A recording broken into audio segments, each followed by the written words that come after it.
नमस्ते, मैं रागिनी पांडे। मैं एक एनएसएस वॉलंटियर हूँ। मैं निर्मला कॉलेज की एक छात्रा हूँ। मेरा आज का मेन टॉपिक है ओल्ड एज होम। कैसे बढ़ती हुई उम्र के साथ माँ बाप अपने ही बच्चों पे बोझ बनते जाते हैं, जो बच्चे उन्हें वृद्धाश्रम यानी ओल्ड एज होम छोड़ कर आ जाते हैं। कैसे वो माँ बाप जिन्होंने अपने छोटे बच्चों को पढ़ना, बोलना, लिखना सिखाया, आज वही माँ बाप उन्हीं बच्चों पे बोझ बनते जाते हैं। जो माँ बाप उन्हें ये सोसाइटी से रूबरू करवाएं, वही माँ बाप शायद उनकी सो कॉल्ड सोसाइटी में आज फिट नहीं बैठते हैं। वही माँ बाप जिन्होंने उन्हें इस मुकाम पे लाया कि वो आज इस सोसाइटी में खड़े होकर किसी के सामने कुछ बोल सकें, वही बच्चे आज शायद अपने माँ बाप से ढंग से बोलने को अपनी शान के खिलाफ समझते हैं। वही माँ बाप जिन्होंने उन्हें इस दुनिया से और खुद से भी बहुत ज़्यादा बढ़ के प्यार दिया, वही बच्चे आज शायद उनके पास 2 मिनट नहीं होता प्यार से और अच्छे से अपने माँ बाप से बात करने की। वैसे तो हमारी गवर्नमेंट ने बहुत सी नीतियाँ बनाई जो कि ओल्ड एज यानी वृद्धाश्रम पे काम करती हैं और हमारे बूढ़े माँ बाप को सेवा देती हैं।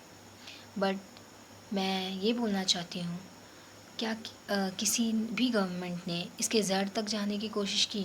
मैं जानती हूँ कि किसी के अंदर के भाव को कोई बदल नहीं सकता जब तक वो खुद ना बदलना चाहे, पर हम एक प्रयास ज़रूर कर सकते हैं। मैं अपने सभी बड़ों से यह विनम्र निवेदन करना चाहती हूँ कि हमें इसके जड़ तक जाना चाहिए। हमें आज ऐसे सब्जेक्ट्स स्टडीज़ में इंक्लूड करने की ज़रूरत है जो हमारी संस्कृति और हमारे संस्कार को बच्चों में फिर से वही उजागर करें जो पहले थी। पहले के बच्चे कभी अपने माँ बाप को अपने ऊपर बोझ नहीं होने देते थे। हो सकता है कि शायद उस टाइम भी ओल्ड एज जैसी परेशानियाँ आती हों, पर शायद समाज के डर से वो उस माँ बाप को ओल्ड एज होम ना भेज पाते हों।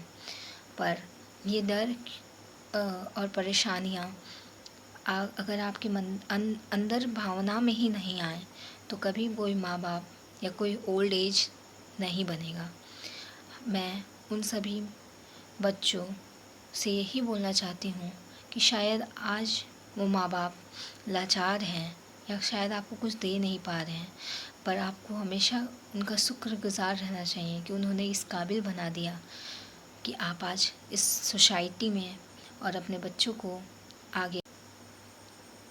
मुझे बहुत दुख होता है ये देखकर कि आज बहुत पढ़े लिखे और बहुत अच्छे सोसाइटी और कल्चर से बिलोंग करने वाले लोग भी ऐसी मानसिकता के शिकार हैं कि अपने माँ बाप को अपने साथ रखना उन्हें एक बोझ लगता है। उनके माँ बाप जिन्होंने उन्हें शायद उस मुकाम तक पहुँचाने के लिए शायद उन्होंने बहुत दिन भूखे रहे हैं, बहुत तकलीफ़, बहुत कठिनाइयाँ, बहुत परिश्रम किए हैं कि शायद मेरा बेटा या मेरी बेटी आज इस मुकाम पर पहुँचे कि मेरा नाम बहुत ऊंचा करें।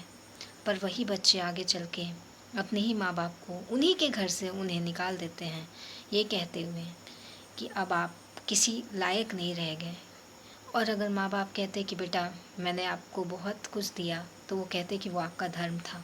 अगर वो उनका धर्म था, अगर उनका धर्म था कि आपको इस दुनिया में लाए, तो क्या आपका धर्म नहीं है कि आप अपने माँ बाप को, बूढ़े माँ बाप को, जिनकी आंखें शायद अब इस दुनिया को देखने के लिए आपकी आंखों के लिए तरस रही हैं, आप उन्हें वो आंखें दे सकें?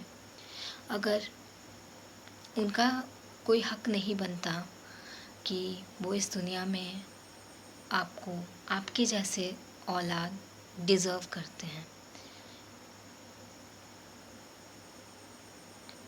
मैं बस लास्ट यही बोलना चाहूँगी कि वो हाथ आज भी उठेंगे तुझे दुआ देने के लिए, वो हाथ आज भी उठेंगे तुझे दुआ देने के लिए जिसे तूने उस अंधेरी और सुनसान गलियों में छोड़ाया है। अपनी किस्मत पर इतना गुमान भी ना कर ए मुसाफिर, अपनी किस्मत पे इतना गुमान ना कर ए मुसाफिर, क्योंकि शायद तेरा पता भी कल उन सुनसान गलियों से ही होगा। क्योंकि ये वक्त का पहिया है, ये बदलता ज़रूर है। आज शायद आपका दौर है, कल आपके बच्चे का दौर होगा। और हो सकता है कि जिस गलियों में आप अपने माँ बाप या जिस ओल्ड एज में आप अपने माँ बाप को छोड़ कर आ रहे हैं, आपके बच्चे भी कल आपको उसी ओल्ड एज होम में छोड़ कर आएंगे। तब शायद आपको अपनी माँ और पिताजी का वो दुख, वो कठिनाई महसूस होंगी जो आज वो महसूस करते हैं। बहुत दुख होता है अपने समाज के इतने पढ़े लिखे और इतने काबिल लोगों को ऐसी मानसिकता से जूझते हुए देखने के लिए। आज शायद आप 90% ले आते हैं, आप एक टॉपर हैं, पर यदि आप अपनी माँ बाप और अपने परिवार की रिस्पेक्ट करना नहीं जानते हैं तो शायद आप अगर कंपनी के सीईओ भी हैं तो उसका कोई फ़ायदा नहीं है। होप आपको कुछ समझ आया हो और आने वाली पीढ़ी इससे कुछ प्रेरणा लो। जय हिंद।